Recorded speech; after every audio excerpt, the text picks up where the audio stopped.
ગાંધીનગરમાં સચિવાલયના 8 થી 14 નંબરના બ્લોકમાં વીજળી ગુલ થઈ ગઈ। બ્લોક નંબર 13માં લાઇન ચેકિંગ દરમિયાન આ ધડાકો થયો અને ધડાકા સાથે આગ લાગતા તુરંત જ કાર્યવાહી કરાઈ।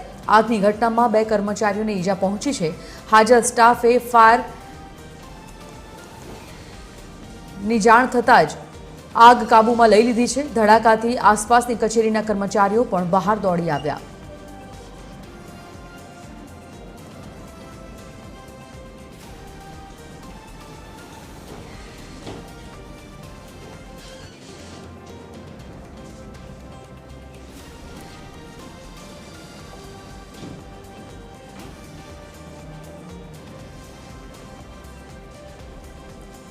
तो गांधीनगरથી આ સમાચાર।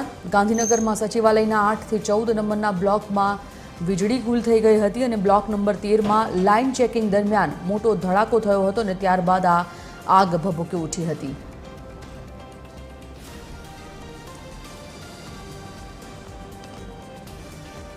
Associate editor Sonal Anadkat live જોડાઈ ગયા છે। સોનલ, સચિવાલયના 8 થી લઈને 14 નંબરના બ્લોકમાં વીજળી ગુલ થઈ ગઈ છે અને તેનું કારણ 13 નંબરના બ્લોકમાં ચેકિંગ દરમિયાન આગનો બનાવ સામે આવ્યો। શું વિગત અને શું છે પરિસ્થિતિ ત્યાં?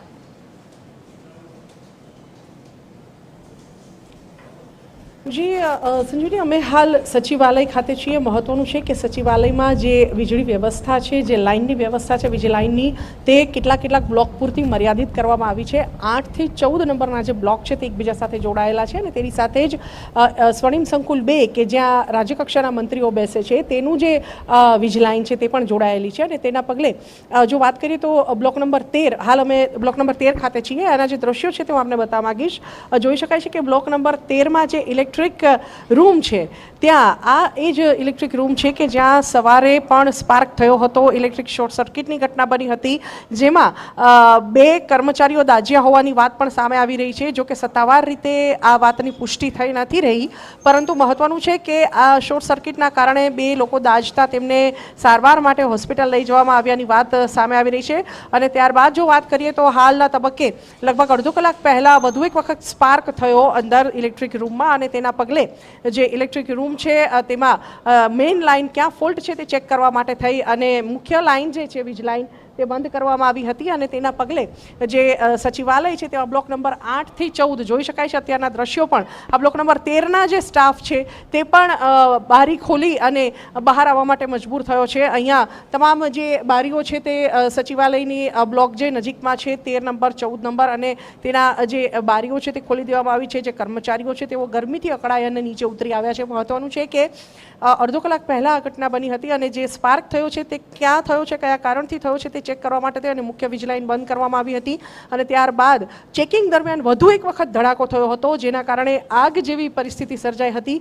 પરંતુ જે કર્મચારીઓ હતા ઇલેક્ટ્રિકનું કામ જે કરી રહ્યા હતા તેમણે સમય સૂચકતા વાપરી અને ફાયર એક્સટિંગ્વિશરથી આ આગ બુઝાવી દીધી હતી, જેના પગલે મોટી દુર્ઘટના થતાં રહી ગઈ હતી। મહત્વનું છે કે આ ઇલેક્ટ્રિક રૂમ જ્યાં આવેલો છે તેની બાજુમાં જ સમગ્ર સચિવાલયમાં જ્યાં પાણી પૂરું પાડે છે તે નીરનો જે પ્લાન્ટ છે તે પણ આવેલો છે। જોઈ શકાય છે આજે એસી લગાવેલું છે, આ જે ભાગ છે તે નીર પ્લાન્ટ છે અને બંને બાજુમાં જ આવેલા છે અને સાથે સાથે જ જે ઇન્વર્ટર છે તે પણ આ જ જે બ્લોક છે તેમાં લગાવેલું છે કે જે સચિવાલયને 8 થી 14 નંબરના જે બ્લોક છે તેને વીજળી પૂરી પાડે છે। આ ઇન્વર્ટર જે છે તે પણ બંધ કરી દેવામાં આવ્યું છે। જોઈ શકાય છે કે જે ચેકિંગ છે, જે કામ છે તે ચાલી રહ્યું છે અને તેના પગલે જે વીજ પુરવઠો છે તે ખોરવાઈ ગયો છે।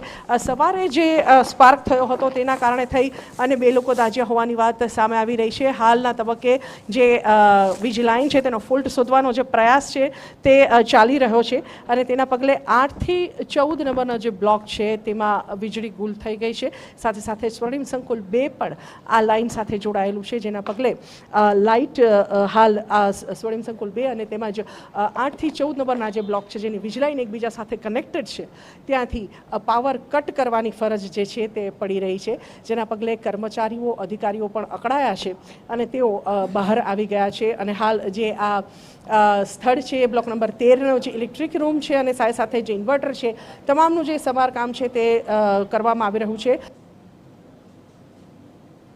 એટલે સચિવાલયના બ્લોક નંબર 8 થી 14 અને સાથે સ્વર્ણિમ સંકુલ 2માં જે વીજળી છે તે ગુલ થવાની ઘટના સામે આવી છે.